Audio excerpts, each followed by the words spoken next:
خودی کا سر نہاد لا الہ السلام علیکم ورحمۃ اللہ۔ ہزار خوف ہو لیکن زباں ہو دل کی رفیق، یہی رہا ہے ازل سے قلندروں کا طریق۔ مواحد در پائے ریزی زرش، چے فولاد ہندی نہیں برسرش۔ امید و حراسش نہ باشد زکس، ہمیں است بنیاد توحید و بس۔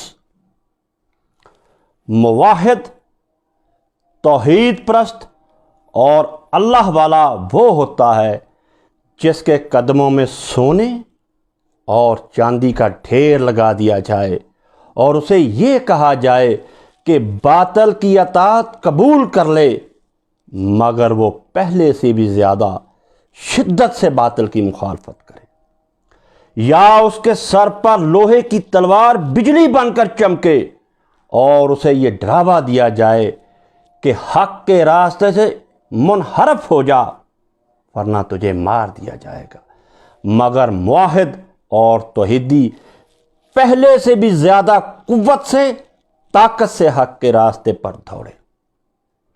الغرض موحد کو، توحید پرست کو، اللہ والے کو کسی انسان سے کسی قسم کا لالچ نہیں ہوتا، یا اس کو کسی انسان سے، کسی انسانوں کی جماعت سے کسی قسم کا خوف نہیں ہوتا۔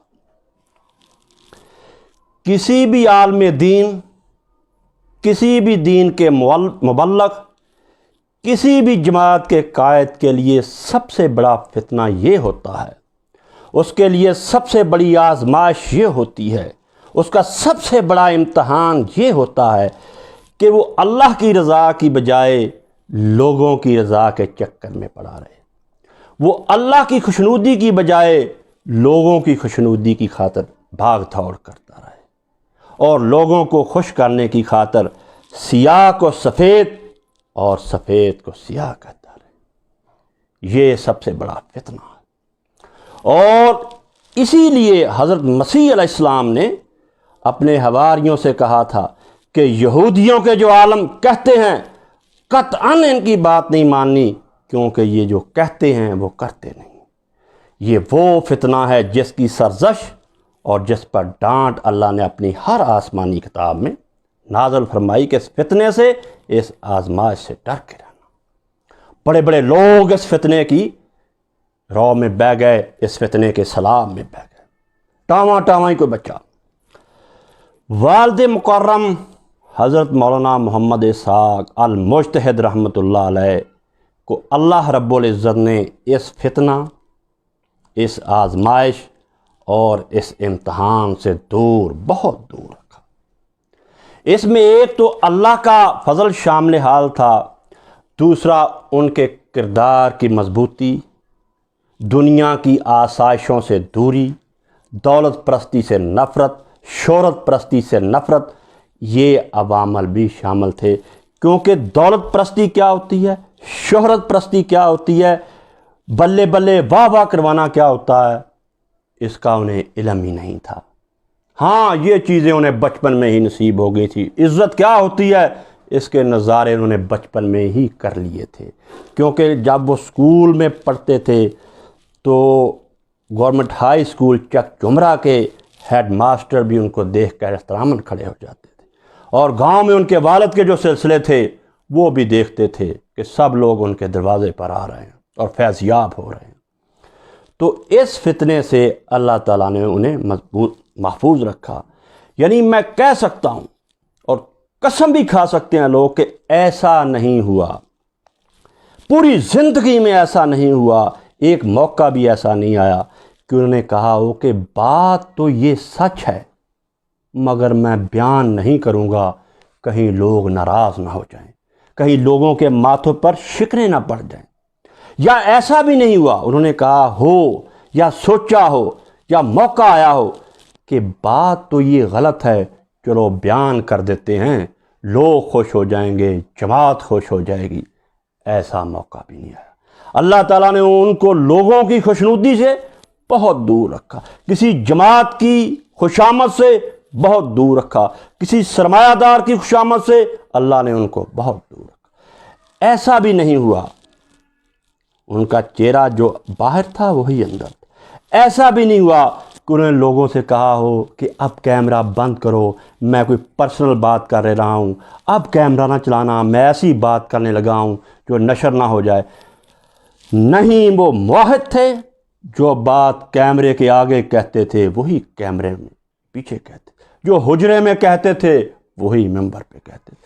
مولویانہ مکاریوں سے وہ بالکل آگاہ نہیں تھے۔ ایسی باتیں انہوں نے نہیں کبھی کی کہ یہ کیمرہ بند کرو، اب چلا لو۔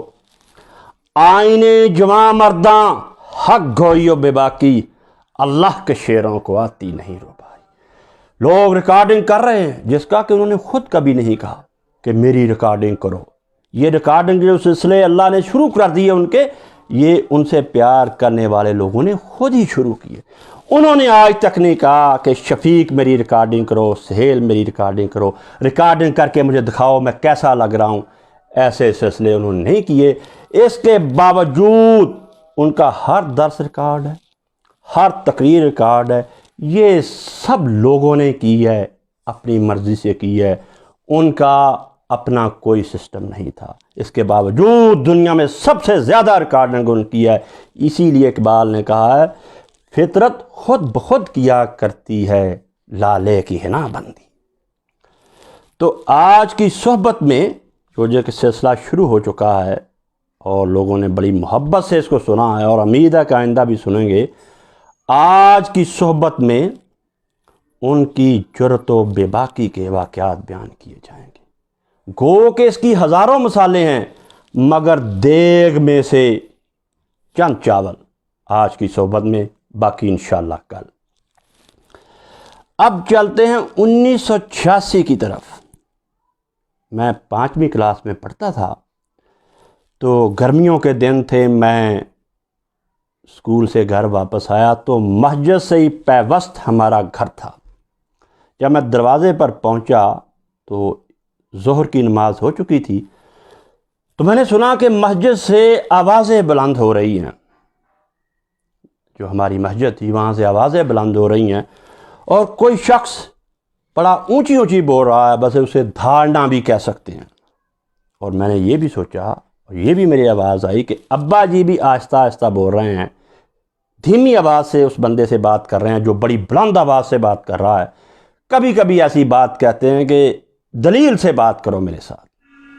تو میں اندر چلا گیا، تو میں اب بھی مجھے یاد آ رہا ہے کہ محراب میں کھڑے ہیں، اس وقت تہمت باندھے تھے، سفید تہمت باندھا ہوا ہے، سفید قمیض، اور بڑے تحمل سے، بڑے وقار سے اور خوبصورتی سے کھڑے ہیں۔ کسی قسم کی گھبراہٹ نہیں ہے کہ میرے سامنے بندہ بات کر رہا ہے اور اس کے ساتھ جتھا ہے، میں نیا شہر میں آیا ہوں۔ وہاں جہاں تک مجھے یاد پڑ رہا ہے ان کے ساتھ جو کھڑے تھے وہ مولوی فقیر اللہ صاحب تھے، جن کا ذکر کل بھی ہوا ہے۔ اور اگر میں غلطی نہیں کر رہا، کیونکہ مجھے اتنا ہی یاد ہے اور اتنا ہی یاد ہونا چاہیے جتنا کہ 5ویں کلاس کے بچے کو ہوتا ہے، تو مجھے یوں محسوس ہو رہا ہے کہ تصویر میں کہیں میرے بڑے بھائی الحاج میاں محمد قاسم صاحب بھی وہاں کھڑے تھے۔ تراویح پر گفتگو ہو رہی تھی، جو اونچی اونچی بول رہے تھے وہ اسحاق چیمہ صاحب تھے، جن کے بارے میں مولانا ارشاد الحق صاحب عصری مقالات کے 4 حصے میں لکھتے ہیں کہ اکثر ان پر چیمہ پن کا غلبہ رہتا تھا، اور جس وجہ سے وہ دوسرے لوگوں سے ترش باتیں کیا کرتے تھے، سخت باتیں کیا کرتے تھے، اور اکثر لوگ ان سے گھبرایا بھی کرتے تھے۔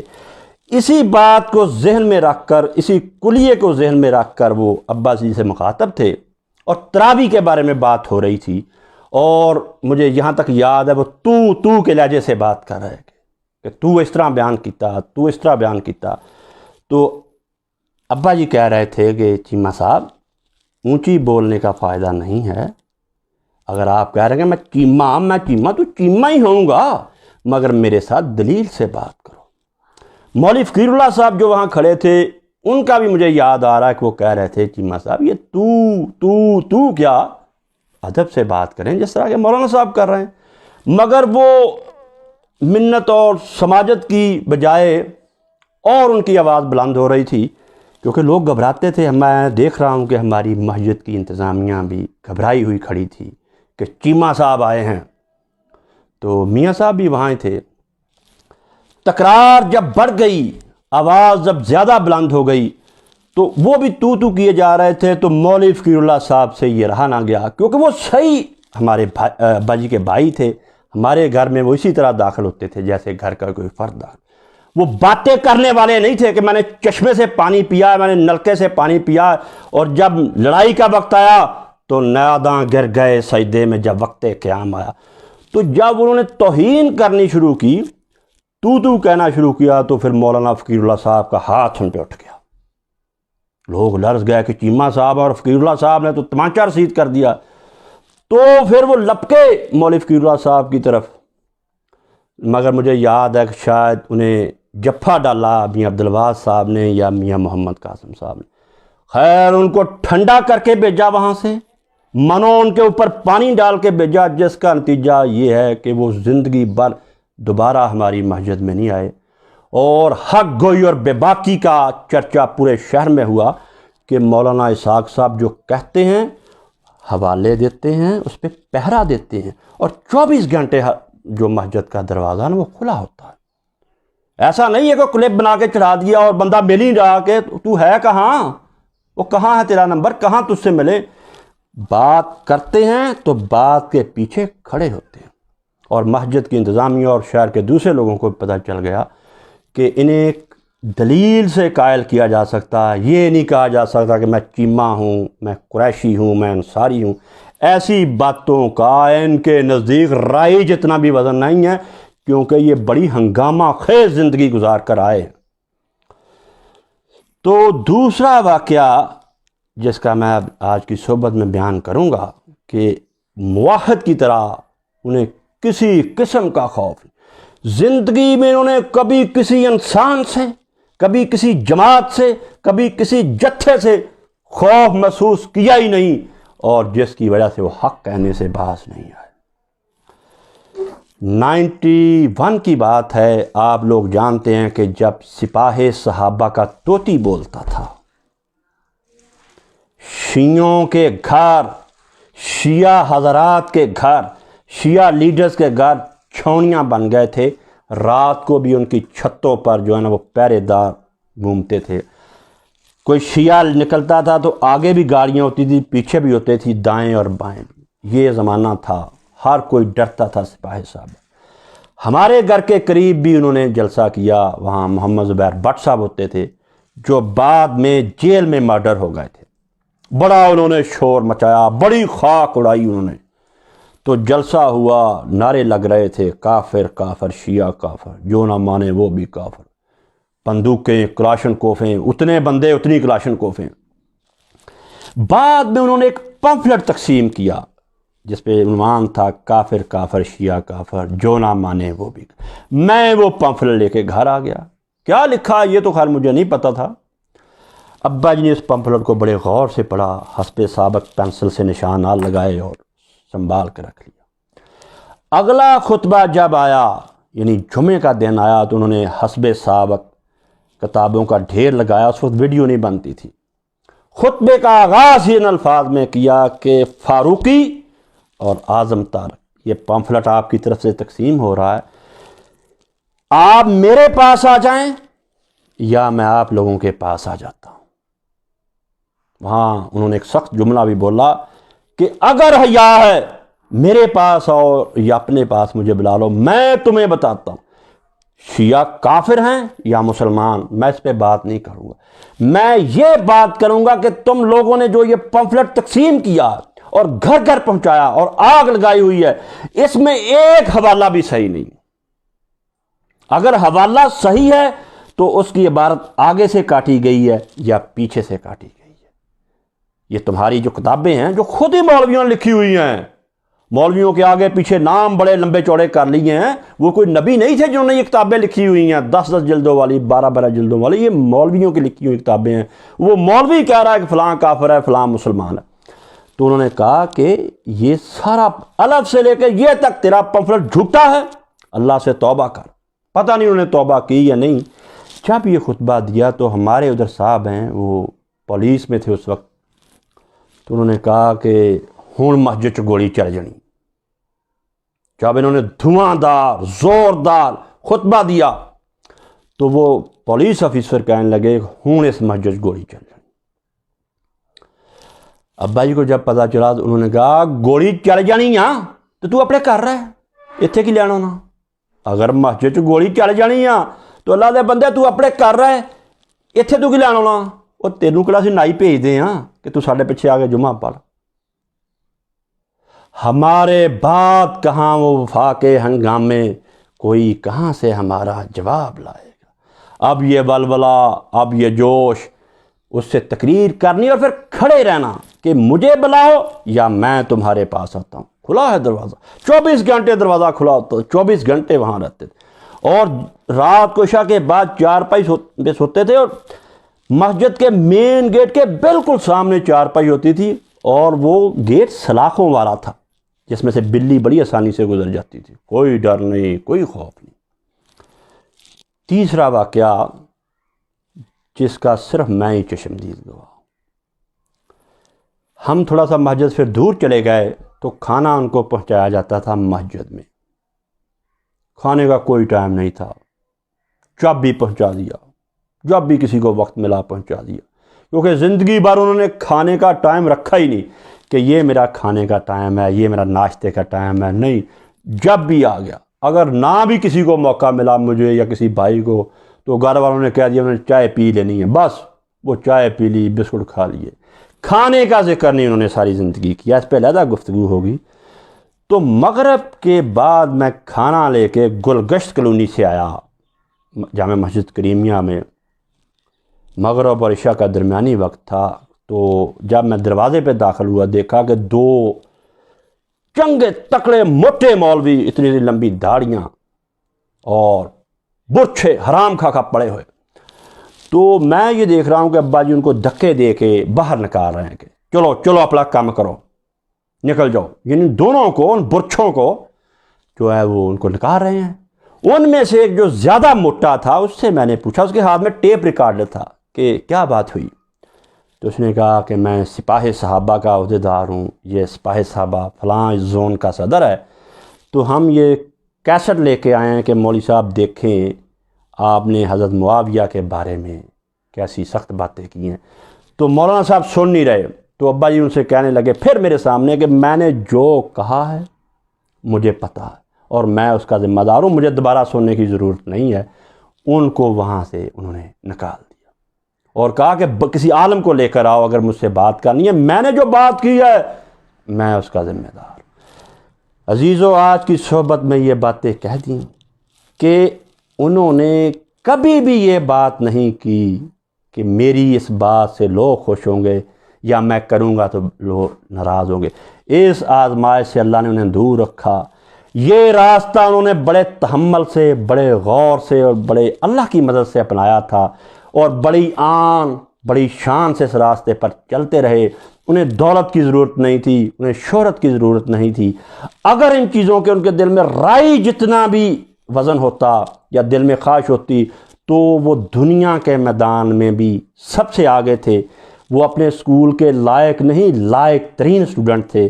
وہ پڑھنے لکھنے میں سب سے آگے نہیں، بہت ہی آگے تھے، جیسا کہ میں نے آپ کو بتایا بھی، آئندہ بھی آئے گا کہ ٹیچرز حضرات بھی ان سے مشورہ لیا کرتے تھے، مگر انہوں نے دین کا راستہ اپنایا اور اس راستے پر بڑے وقار سے چلے، بڑے تحمل سے چلے۔ جو بات کی بات پر پہرا دیا، بات کا حوالہ دیا اور کہا جب مرضی آ جاؤ۔ کل کی صحبت میں آپ دیکھیں گے کہ ایک طرف جلسہ ہے، اسی گروہ کے ہزاروں بندے ہیں، ایک تہمند والا اکیلا سائیکل پہ جا رہا اور مجمع لوٹ رہا ہے۔ ابو ذر کی اس بات پہ جو رسول اللہ نے ان کو نصیحت کی کہ ابو ذر حق بات کہتے ہی رہنا، اس میں کسی ملامت گر کی ملامت سے نہ ڈرنا، کسی سے خوف محسوس نہ کرنا۔ اس کا نتیجہ آپ نے دیکھ لیا کہ ان کو دنیا سے گئے ہوئے 8 برس ہو گئے ہیں، ہر کوئی ان کو سن رہا ہے، ان کے حوالے مانگ رہا ہے۔ آج بھی جنگل میں منگل ہے، ہر طرف ان کا چرچا ہے۔ ہرگز نہ میرت آنکھ دلس زندہ شد بعشق، سبتست برجریدہ عالم دوام ماں، جن کے دل عشق کے کرنٹ سے چلا کرتے ہیں وہ مرنے کے بعد بھی زندہ ہی رہتے ہیں۔ بلے شاہ سی مرنا نہیں، گور پیا کوئی اور۔ اللہ ہمارا حامی و ناصر۔ سبحان ربك رب العزة عما يصفون وسلام على المرسلين والحمد لله رب العالمين، وصلى الله على سيدنا محمد وعلى